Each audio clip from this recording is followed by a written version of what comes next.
From WADL-TV 38, it's Talk of the Town TV with Frankie Darcell. And welcome back to Talk of the Town TV on WADL-TV 38. This is where the issues and topics of the week are discussed. You don't want to miss it each and every Saturday at 7 p.m. Once again, my name is Frankie Darcell, and inviting to our roundtable once again is Shawnee Nicole. Shawnee is a web design specialist, and she's going to be our guest. Very first but not last time that she'll be joined on Talk of the Town TV, Cynthia Kelly Sims. She is a clinical therapist, a master's degree in social work. We have a lot of girl talk. Now we're just going to do it in front of like 1 million people. She's a little nervous, but by the end of the show, she'll be fine.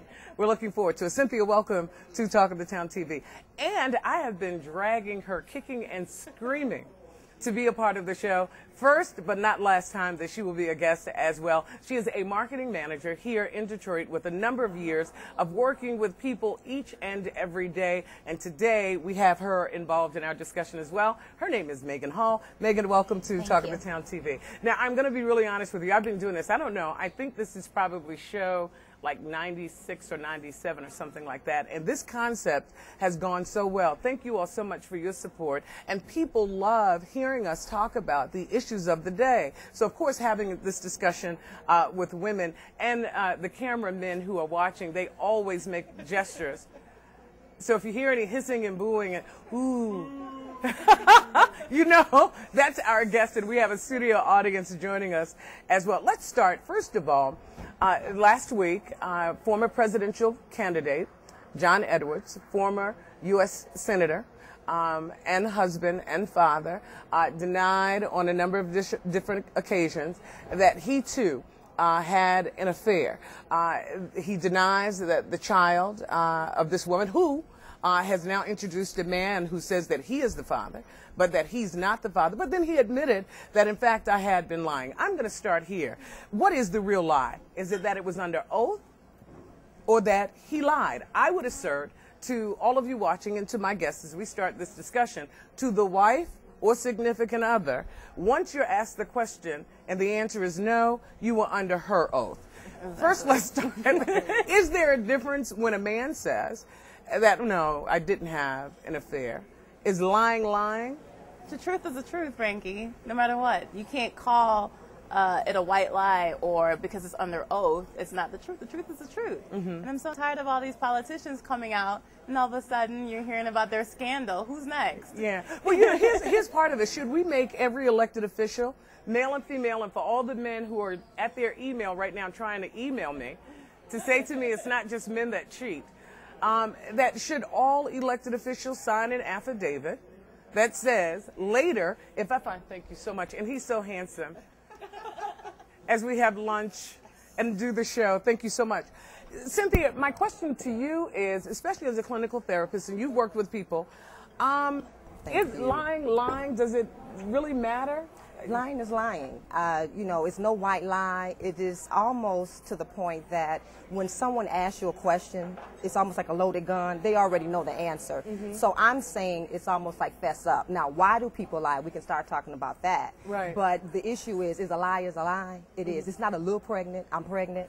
You know what I'm saying? So same thing with a lie. A lie is a lie. Yeah. So now we can start, like I said, building on, you know, why people do what they do. You know, Right. Why did they lie? You know, why did he not say it, you know, originally when it was first brought up to him? But in my opinion, Frank, a lie is a lie. Megan, your thoughts, particularly that the senator initially said no, and we know that there's been a lot of discussion because his wife has fought, you know, cancer gallantly. Well, I think it's actually worse to lie to the wife than to anybody else. I mean, you shouldn't obviously lie under oath, but if you're going to not lie to anybody, it probably should be your wife. Right. And he also said in an interview that he, like, clarified that he didn't lie, or he didn't cheat on her while she had cancer. It was during remission, which is even worse to point out. Like that, like, oh, well, in that case, then I suppose it's not so bad. And you know what's really crazy to that response is kind of, let me look at the schedule. Okay, in remission, out. Okay, now I can cheat. Like he was celebrating. Woohoo! Yeah, He doesn't have cancer anymore. Yeah.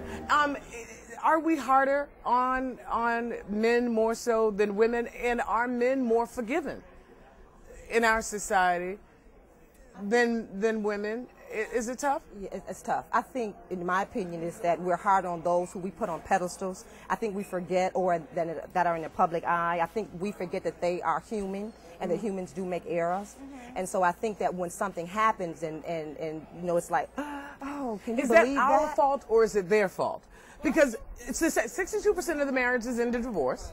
People cheat every day. Now, the guy who's getting up and going to the plant, his wife is just as upset about the infidelity as the person who is an elected official or businessman or high-profile person.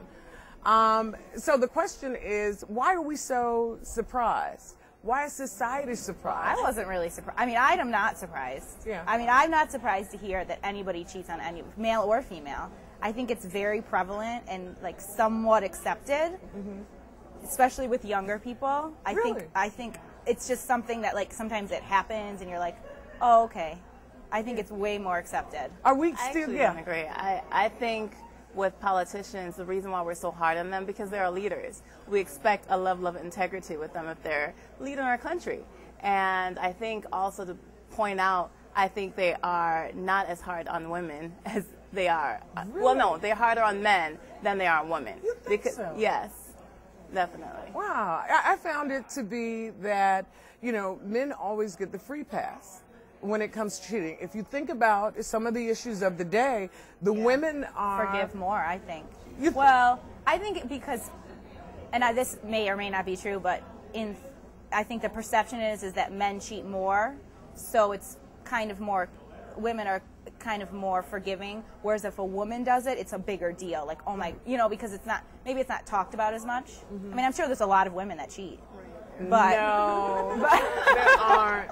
but I think it's just talked about less, maybe because men are embarrassed that their woman would cheat on them, so it's less of a discussion where women are like outraged and, you know. Yeah.